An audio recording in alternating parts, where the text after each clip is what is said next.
Cell लगी है cell. अरे भाई स्टॉक मार्केट में लगी है सेल। अगर आपको अभी भी इसमें अपॉर्चुनिटी नहीं दिख रही है, डिस्काउंट नहीं दिख रहा है और डर लग रहा है, तो आपको ये पूरी वीडियो देखनी चाहिए। नेस्टैक 100 कल गिरा था 5% के आसपास और आज गिरा 6% और 2 दिन में 11%। कमाल की बात होगी यार। ऐसे मौके मुझे नहीं लगता कि बार बार आएंगे। ठीक है कि सब लोग फियरफुल हैं, डर रहे हैं कि टैरिफ्स का कैसे इम्पैक्ट होगा, ये वो।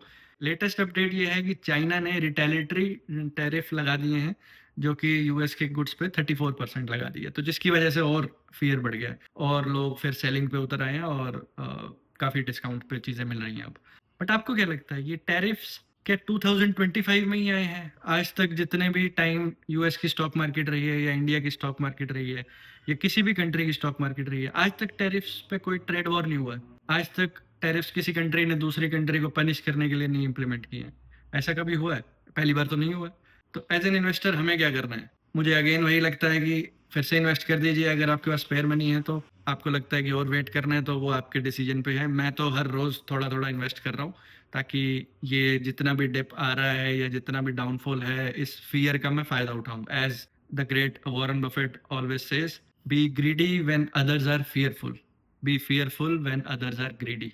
तो ये वो मौका है, ये वो रेड पूरा ग्राफ जो जा रहा है, ये आपका मौका है। अपना पैसे निकालो सेविंग्स अकाउंट से, एफडी वेफडी तोड़वाओ अपना और जबरदस्त इन्वेस्ट कर दो। बहुत ही सुपर मौका लग रहा है मुझे तो। अब कोविड से बड़ा तो कोई मुझे इम्पैक्ट लग नहीं रहा है। ठीक है, ये मेरा पर्सपेक्टिव है, आपका कुछ और हो सकता है। तो इसमें डरने है क्या यार? सेल लगी है सेल।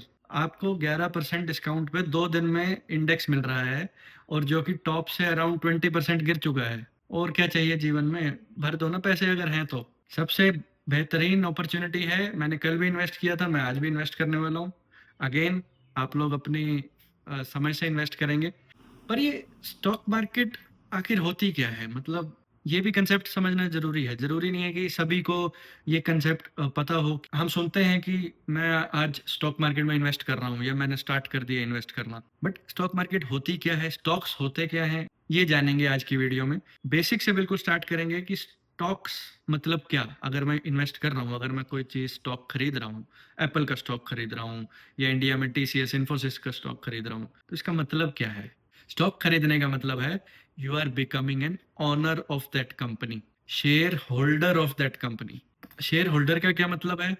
फॉर एग्जाम्पल 10 लोग इकट्ठे हुए, उन्होंने एक चाय की कंपनी खोलनी चाहिए, राइट? उन्होंने भरे हजार हजार रुपए भर दिए और 10,000 रुपए की कंपनी खोल दी एक एग्जाम्पल के लिए।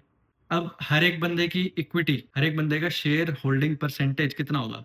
10%, क्योंकि 10-10 लोग थे। तो 10% के हिसाब से हर एक ने 1,000 रुपए इन्वेस्ट किए थे, उसके हिसाब से उन्हें 10% शेयर होल्डिंग मिल गई। अब ये कंपनी चल पड़ी, 10,000 का जो इन्वेस्टमेंट था वो 20,000 का हो गया। अब हर एक बंदे के पास कितनी इक्विटी थी, कितना शेयर होल्डिंग परसेंटेज था? 10%। तो अब इक्विटी कितनी होगी? 20,000 की। उनके पास हिस्से में क्या आया? 2,000। लगाए कितने थे? 1,000। मिले कितने? 2,000। तो ये बात बन गई कि हमने किसी कंपनी में इन्वेस्ट किया तो हमें 10% शेयर होल्डिंग मिल गई। 1,000 हमने इन्वेस्ट किया और वो थोड़े टाइम बाद 2,000 हो गया। दैट इज ग्रेट, हमें प्रॉफिट हो गया। हमें या तो शेयर की प्राइस बढ़ने से वो पैसे मिल जाएंगे, या फिर कंपनी अगर उस प्रॉफिट में से डिविडेंड देती है तो डिविडेंड मिल जाएंगे। डिविडेंड क्या होता है कि लेट सपोज 1,000 रुपये प्रॉफिट हुआ तो उसमें से उसने 800 रुपये तो शेयर का प्राइस बढ़ गया और 200 रुपये उसने शेयर का प्राइस घटा के डिविडेंड डिस्ट्रीब्यूट कर दिया। तो डिविडेंड क्या होता है? कई बार कंपनी क्या करती है कि कंप्लीट प्रॉफिट को शेयर प्राइस में एडजस्ट नहीं करती है, वो कुछ प्रॉफिट में से डिविडेंड डिस्ट्रीब्यूट कर देती है अपने शेयर होल्डर्स में। अब शेयर की वैल्यूएशन क्या हो गई थी? 10,000 से बढ़ के 20,000 हो गई थी। तो कंपनी ने क्या सोचा कि उस 10,000 जो प्रॉफिट हुआ है उसमें से 8,000 तो हम शेयर के प्राइस में एडजस्ट हो जाएगा और बाकी का 2,000 जो है मैं अपने शेयर होल्डर्स में डिस्ट्रीब्यूट कर देता हूँ एज कैश। अब 2,000 डिस्ट्रीब्यूट हो गया, हर एक बंदे में 10 जने थे, 200-200 रुपए बंदे को अकाउंट में आ गए। ये हो गया आपका सिंप्लीफाइड डिविडेंड। अब डिविडेंड का खेल अलग है कि वो जब आपके अकाउंट में डिपॉजिट होता है एज एन इनकम काउंट होता है इंडियन लॉ के हिसाब से। उसमें क्या होता है कि डिविडेंड आपकी इनकम स्लैब के हिसाब से उस पर टैक्स कटेगा। तो अगर आप 30% के स्लैब में हैं तो आपको 200 रुपीज डिविडेंड मिला है, उस पर 30% गवर्नमेंट टैक्स ले लेगी, तो अराउंड 60 रुपीज और आपको बचेगा 140 रुपीज। तो ज़्यादातर क्या रहता है कि डिविडेंड रीइन्वेस्ट हो जाए तो बेटर है, हमें कैश ना ही मिले तो सही रहता है, क्योंकि 30% टैक्स लग जाएगा फालतू में। और अगर हम लॉन्ग टर्म शेयर होल्ड करते हैं और उस पे अगर सेल आउट करके प्रॉफिट कमाते हैं तो 12.5% है। उसकी भी टैक्स की इम्प्लीकेशन की भी बात करेंगे किसी और वीडियो में। बट मोटा मोटा ये दो तरीके हैं स्टॉक से कमाने के, या तो स्टॉक प्राइस बढ़ जाए, पूरा कंप्लीट आपका बढ़ गया, वो प्रॉफिट हो गया, या दूसरा उसमें से कुछ 80-90% स्टॉक प्राइस बढ़ गया और 10-15% आपको डिविडेंड मिल गया, ये भी दूसरा तरीका है। तो ये हो गई मोटी मोटी स्टॉक की बात। शेयर की बात, आप बन गए किसी कंपनी के शेयर होल्डर, तो जब आप रिलायंस का कोई शेयर लेते हैं तो आप कंपनी रिलायंस इंडस्ट्रीज है उसके 0.00001% के ओनर हो जाते हैं। तो आपको मेल आता होगा, अगर आपके पास शेयर होगा तो आपको पॉलिंग वाले मेल भी आते होंगे कि आप अपना वोट डाल सकते हैं, क्योंकि आप एक कंपनी के ओनर हैं। बोर्ड मेंबर तो नहीं है ऑब्वियसली, बट आप कंपनी के छोटे से ओनर हैं। तो आपको एक पूरे केक का छोटा सा पीस जरूर मिलेगा। आप जितना ज्यादा इन्वेस्ट करोगे उस कंपनी में उतना बड़ा पीस मिलेगा। उसी के साथ रिस्क भी आते हैं, उसी के साथ प्रॉफिट भी आता है। अब ये तो मैंने कर दी पॉजिटिव बात की, 1000 मैंने इन्वेस्ट किए, 2000 हो गए, मजे ही मजे हैं। अब तो शेयर मार्केट में मतलब प्रॉफिट ही होता है, बट ऐसा जरूरी नहीं है। हर एक शेयर जरूरी नहीं अच्छा हो, हर एक शेयर जरूरी नहीं है गंदा हो। उसके लिए हमें फंडामेंटल एनालिसिस करना होता है, टेक्निकल एनालिसिस भी कर सकते हैं। बट मोटा मोटा ये समझने की बात है कि कंपनी जरूरी नहीं है कि वो 100 साल तक चलता ही रहे, ये भी समझने की बात है। कोडेक जैसे अपनी कंपनी थी एक बहुत पुरानी, कैमरा बनाया करती थी, बट वो कैमरा का जमाना उसने या तो अपग्रेड नहीं किया या फिर अपने फोन्स इतने अच्छे क्वालिटी के आगे कोडेक बंद हो गई। अब जिसने 20 साल से इन्वेस्ट किया हुआ था कोडेक के स्टॉक में, कोडेक कोडेक का शेयर होल्डर था वो, तो उस शेयर होल्डर के तो पैसे लग गए, तो डीलिस्ट हो गई कंपनी और खत्म। ऐसे ही मेरे साथ भी हुआ था, मैंने डीएचएफएल में इन्वेस्ट किया हुआ था अपने स्टार्टिंग डेज में, तो अराउंड 40,000 लगाए, वो जीरो हो गए, डीलिस्ट हो गया। तो उस डीलिस्टिंग के बाद समझ आया कि यार जरूरी नहीं है कि ये मैंने 40,000 इन्वेस्ट किए थे तो 10,000 रह गए, 15,000 रह गए, मैं कब निकालूं, अब क्या निकालें। वो जीरो हो गई, डीलिस्ट हो गई कंपनी, आपने नहीं निकाला तो। वो मुझे आई थिंक 2018 की बात है, बहुत काफी पुरानी बात हो गई जब वो डीलिस्ट हुई थी। तो 2018 में काफी बड़ा सेटबैक लगा था कि यार ये अच्छा तरीका है यार। स्टॉक मार्केट तो ये तो जैसे बड़े बुजुर्ग हमारे कहते थे जुआ है, मतलब अच्छा नहीं है, तुम्हें समझ नहीं है, गैम्बल करोगे तुम और खो दोगे पैसे। मेरे साथ भी एक्चुअली वही हुआ। काइंड ऑफ क्यों हुआ, क्योंकि मुझे नॉलेज नहीं थी, या तो फंडामेंटली मैं एनालाइज नहीं कर पाया डीएचएफएल को। वो एकदम से गिरा और हम बाय करना शुरू कर गए, वाह वाह बड़े अच्छी कंपनी है, काफ़ी डिस्काउंट पे मिल रही है। और कुछ स्टॉक मार्केट ऐप्स भी रेकमेंड कर रही थी, जिसकी बातों में हम फंस जाते हैं, न्यूज़ में भी आ गया। तो ये सब चीज़ें सिखाती हैं आपको कि यार ऐसा नहीं है, ज़रूरी नहीं है कि स्टॉक मार्केट जुआ हो। बट अगर आप बिना समझ के करोगे तो स्टॉक मार्केट पक्का एक जुए की जगह है। आपको समझ के करना है तो समझ आ जाएगी चीज़ें। तो इससे मुझे एक चीज़ और समझ आई कि शेयर होल्डर तो मैं किसी कंपनी का बन जाता हूँ, बट इज इट इनफ? उस कंपनी में दम भी तो होना चाहिए। वो कंपनी ग्रो भी तो करे, वो कंपनी अपने प्रोडक्ट्स बेचे भी तो सही, वो कंपनी अपना रेवेन्यू बढ़ाए, उसमें से नेट प्रॉफिट बढ़ाए, सेल्स बढ़ाए, या उस पे कैश ऑपरेटिंग जो मार्जिन होता है वो बढ़ाए, प्रोमोटर्स की उसमें हिस्सेदारी ज़्यादा से ज़्यादा हो। तो ये सारी चीज़ें अगर हैं तब जाके थोड़ा सा ट्रस्ट बिल्ड होता है। बट पहले ये चीज़ें पता ही नहीं थी, तो ट्रस्ट तो कहाँ से ही बिल्ड करें। तो रैंडम खरीद लिया, चल गया चल गया, नहीं चला नहीं चला। दैट इज स्पेकुलेशन बेसिकली, जो आजकल भी बहुत सारे ट्रेडर्स करते हैं या इंट्राडे ट्रेडिंग में करते हैं लोग। कुछ प्रो ट्रेडर्स हैं जो समझ के भी करते हैं, बट ज़्यादातर लोग पैसा खो देते हैं। क्यों? क्योंकि रैंडम, या तो उन्हें जल्दी अमीर बनना है, या वो रैंडम तरीके से इन्वेस्ट करके कि हाँ एक गट फीलिंग कि ये चल जाएगा यार। तो मेरी ये लर्निंग रही कि ज़रूरी नहीं है कि हर स्टॉक की ओनरशिप लेनी लेनी है, मैं जहाँ भी जाऊँगा वो ओनरशिप लेके बैठ जाऊँगा और पक्का चलेगा ही चलेगा। मैं ना उस बिज़नेस में हाथ बटा रहा हूँ, ना मुझे उसका बिज़नेस मॉडल पता अगर कि वो पैसा कमाएगा कैसे है। रिलायंस इंडस्ट्रीज़ मैंने ले लिया, वो तो जियो आ गया तो चलो चल गई अच्छी कंपनी, बट उसका मुझे एग्जैक्ट मॉडल पता भी है कि रिलायंस इंडस्ट्रीज़ वर्क कैसे कर रही है, उसकी ऑयल कंपनीज वर्क कैसे कर रही हैं। No idea. ये चीज़ें ऐसा ना करें हम तो बेटर है, समझ के करें तो सही है। उसकी एटलीस्ट हम बैलेंस शीट्स पढ़ लें कि रिलायंस का पिछले क्वार्टर में कैसा प्रॉफिट रहा है, क्या काम करता है वो, कौन कौन लोग हैं उसके डिपार्टमेंट में, या उनकी जो कॉन कॉल्स होती हैं वो सुन ले अगर हमें टाइम एक्स्ट्रा बच रहा है तो रिसर्च हमेशा स्टॉक खरीदने से पहले करनी चाहिए, शेयर होल्डर बनने से पहले करनी चाहिए। एक्साइटेड ना होइए आप, कि भैया मेरे को शेयर खरीदने ही खरीदने हैं, हाँ मेरे पास 10,000 है, आज तो मैं मालिक बन जाऊंगा शेयर का, दैट इज फाइन, बट उसको समझ के करेंगे, 2 दिन बाद ले लेंगे, 4 दिन बाद ले लेंगे, कोई बात नहीं, अच्छा स्टॉक लेंगे, अच्छे से लेंगे। तो ये हुई मोटी मोटी कहानी शेयर होल्डिंग की। मैंने अपना एक्सपीरियंस भी बताया कि मैं भी काफ़ी शेयर्स में होल्डर रह चुका हूँ, बट काफ़ी 2-3 तो डीलिस्ट भी हो चुके हैं। तो रिस्क हमेशा बना रहेगा ऐसी कंपनीज में। दिन किसी के भी फिर सकते हैं, मतलब ये भी सोचने वाली बात है कि स्टॉक्स इसलिए रिस्की रह भी सकते हैं कि किसी भी कंपनी का बुरा टाइम स्टार्ट हो जाए, आपको पता भी नहीं है। जो प्रमोटर्स है वो तो बेच के निकल लिए और आप बैठे रह गए रिटेल इन्वेस्टर। मुद्दे की बात ये आती है कि स्टॉक खरीदें या फिर और भी कोई कम रिस्क वाला ऑप्शन है स्टॉक्स खरीदने का। बिल्कुल है, स्टॉक्स कम रिस्क से अगर आपको खरीदने हैं तो आप म्यूचुअल फंड्स की तरफ जा सकते हैं। म्यूचुअल फंड्स में भी काफ़ी वैरायटी आ चुकी है। लार्ज कैप फंड्स हैं, मिड कैप फंड्स हैं, स्मॉल कैप फंड्स हैं, हाइब्रिड फंड्स हैं, एक्टिव पैसिव, ये वो, उन सब के बारे में बात करेंगे किसी और वीडियो में।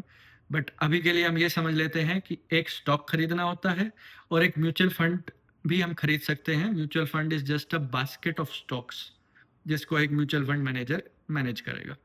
तो उस बास्केट ऑफ स्टॉक्स में लेट सपोज 40-50 स्टॉक्स हैं, उसमें से अगर 2 डीलिस्ट भी हो गए, 2 जीरो भी हो गए, तो आपको पूरे ओवरऑल पोर्टफोलियो पे फर्क नहीं पड़ेगा। बट अगर आपने 20-40% ऑफ योर जितनी भी सेविंग्स हैं उसको 2 शेयर में ही डाल रखा है और वो दोनों ही डीलिस्ट हो गए, तो आपके 40% गए। तो ये चीज़ों का ध्यान रखना है। हमें कंसंट्रेटेड पोर्टफोलियो बनाने से भी बचना चाहिए मेरे ख्याल से, कि सिर्फ 3 ही 4 स्टॉक्स हैं अपने पोर्टफोलियो में, थोड़ा सा डाइवर्स करके रखेंगे। शेयर होल्डिंग से आपको जरूर समझ आ गया होगा कि शेयर किसी भी कंपनी का आप ओनर बन जाते हो।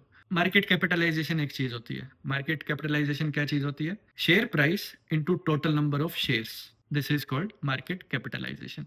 लेट सपोज आपके जब स्टॉक लिस्ट होता है मार्केट में, सेकेंडरी मार्केट में, जो अपनी एनएससी है या बीएससी है, आईपीओ के थ्रू, इनिशियल पब्लिक ऑफरिंग के थ्रू, तो स्टॉक ने बताया कि भाई मैं अपना प्राइस रखूंगा 500 रुपये और मैं इतने नंबर ऑफ शेयर्स भी निकालूंगा, 1000 शेयर्स निकाल लूंगा, राइट?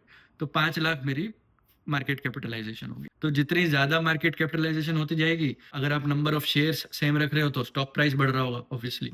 या अगर आपको स्टॉक प्राइस सेम रखना है या फिर उसको जैसे स्प्लिट कर देते हैं 1/2 1/2 ऐसे करके, तो उससे क्या होता है कि नंबर ऑफ शेयर होल्डर्स बढ़ जाते हैं, नंबर ऑफ शेयर्स बढ़ जाते हैं। तो एक ही बात है उस एंगल से कि हमने अगर सेकेंडरी मार्केट में 5 लाख की हमारी कंपनी है, हमने उसको डिस्ट्रीब्यूट किया हुआ है 10 लोगों में या डिस्ट्रीब्यूट किया हुआ है 1000 लोगों में।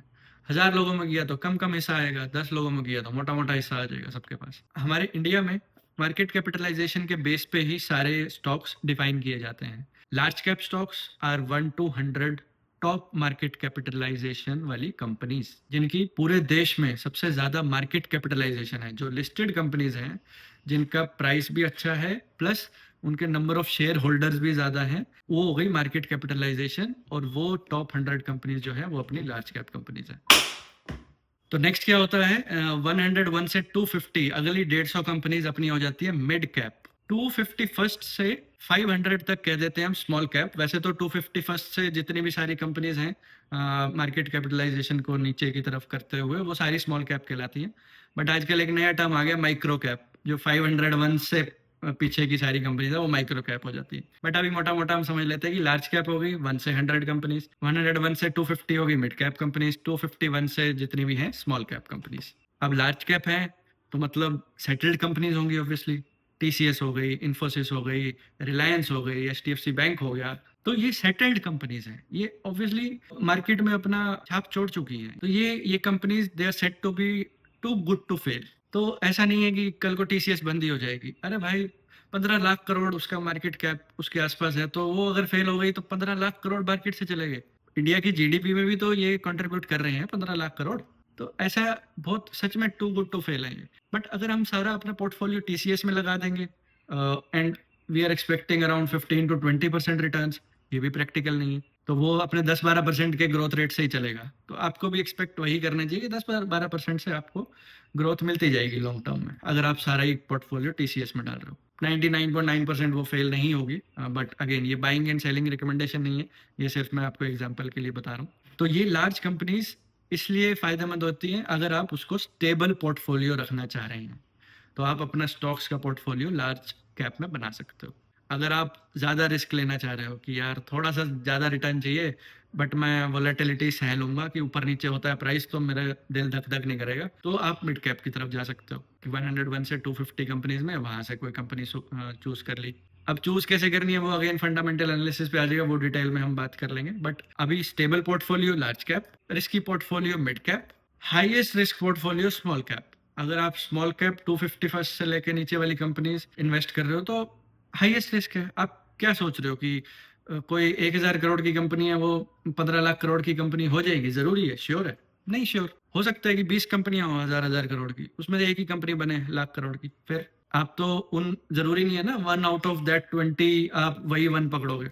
आपको क्या पता फ्यूचर में क्या होने वाला है। स्मॉल कैप में यही थोड़ा सा डिफिकल्टी रहती है कि चूज कैसे करें सबसे बेस्ट कंपनी। ये भी बहुत बड़ी एक मेजर कंसर्न है कि स्मॉल कैप में नहीं जाना जा सकता, बहुत ही टफ हो जाता है जानना। तो अब ये लार्ज मिड और स्मॉल कैप की बात हो गई, तो मोटा मोटा शेयर्स के बारे में आज हमने समझा। शेयर होल्डिंग क्या होती है? किसी शेयर का हम एक पाई ले लेते हैं, एक छोटा सा हिस्सा ले लेते हैं केक का, तो हम उसके शेयर होल्डर बन जाते हैं। आपने ISCL का ले लिया तो आपके ताज के होटल्स के शेयर आ गए। अब आपको पता होना चाहिए यार ISCL का शेयर है तो ताज उसी के अंडर आता है। अब टाइटन टाइटन है, टाइटन से लोगों को लगता है यार ठीक है टाइटन बहुत बढ़िया कंपनी है, घड़ियां बनाती है बढ़िया सी। अरे भाई उसका मेजर बिजनेस ज्वेलरी का है। थोड़ा उसके समझना भी है कि एग्जैक्ट करता क्या है यार वो कंपनी। तो समझ के करेंगे तो बेटर रहेगा। स्टॉक खरीदने हैं, आप अपने रिस्क पे ज़रूर खरीद सकते हैं। मैं कोई फाइनेंशियल एडवाइज़र नहीं हूँ। आप अपने फाइनेंशियल एडवाइज़र से ज़रूर डिस्कस करके ही खरीदिएगा, इन्वेस्ट कीजिएगा। अभी के करंट सिनेरियो में जो सेल लगी हुई है, ये स्टॉक्स पे लगी हुई है। ऑब्वियसली मार्केट, स्टॉक मार्केट अगर डाउन है तो स्टॉक्स पे सेल लगी हुई है, डिस्काउंट चल रहा है। एप्पल पे चल रहा है, अगर यूएस की बात कर रहा हूँ मैं तो सभी एनवीडिया, बर्कशायर हैथवे सभी डाउन है। तो किसी में भी आप ओनर बन सकते हो और उनका शेयर होल्डिंग का पीस सस्ते में ले सकते हो। तो इसका मतलब होता है डिस्काउंट चल रहा है। अब आपको लेना चाहिए कि नहीं वो आप डिसाइड कीजिए कि आपको फ्यूचर में एप्पल का प्रोस्पेक्ट क्या लग रहा है, कि वो $3 ट्रिलियन की कंपनी है तो आगे क्या 6 ट्रिलियन की हो सकती है कि नहीं। वो आप लोग मतलब डिसाइड कीजिए अपने एनालिसिस से, अपने रिसर्च से। ज़रूर वो करके ही इन्वेस्ट कीजिएगा। मैं कैसे इन्वेस्ट करता हूँ? मैं डायरेक्ट स्टॉक्स में नहीं इन्वेस्ट करता हूँ। मुझे पसंद नहीं है आफ्टर दैट DHFL वाला एपिसोड। मुझे किसी भी कंपनी पे लिटरली ट्रस्ट नहीं आता है। मैं खुद पर्सनल ओपिनियन है मेरा, मैं किसी स्टॉक पे अभी ट्रस्ट कंप्लीटली नहीं कर पाता कि यार मैं इस पे अपना 10,000 भी लगाऊंगा तो मेरे को दिन रात नींद नहीं आती है कि भाई 10,000 का क्या हुआ मेरा। मतलब सबका साइकोलॉजी अलग है। बट अगर मैं इसी चीज को, इसी स्टॉक को एक म्यूचुअल फंड के अंदर ले लेता हूँ और म्यूचुअल फंड में अलग से 40 स्टॉक्स भी हैं और वो स्टॉक भी है, तब मुझे सुकून की नींद आती है। अब ये आपको डिसाइड करना है कि आपको पीसफुल नींद कहाँ पर आ रही है। आई होप इस वीडियो से आपको बहुत कुछ सीखने को मिला होगा। हमने बात की स्टॉक की, स्टॉक मार्केट की, शेयर होल्डिंग की, और large cap, mid cap, small cap stocks की, कि कैसे कैसे डिफाइंड है इंडिया के स्टॉक मार्केट में लार्ज कैप, मिड कैप और स्मॉल कैप। इससे आपको थोड़ा सा बेटर आइडिया लगा होगा कि स्टॉक्स ज़रूरी नहीं है कि जो न्यूज़ में दिख रहे हो कि ये तो भैया 20% ऊपर जाएगा, 40% ऊपर जाएगा। ज़रूरी नहीं है जाए यार। किसी पे भी कोई भरोसा करने की ज़रूरत नहीं है, ना न्यूज़ वालों पे, ना। अपनी रिसर्च खुद कीजिए, खुद कन्विक्शन आएगी तभी आप कर पाओगे। तो इसी चीज़ का ध्यान रखना। आई होप आपको बहुत कुछ सीखने को मिला होगा इस वीडियो से। जल्दी मिलते हैं नेक्स्ट वीडियो में। नेक्स्ट वीडियो होने वाली है म्यूचुअल फंड्स पे, और कैसे वो आपके लिए बेटर हो सकते हैं, कैसे वो आपको पीसफुल नींद दिलवा सकते हैं, जानेंगे उस वीडियो में। Thank you for watching.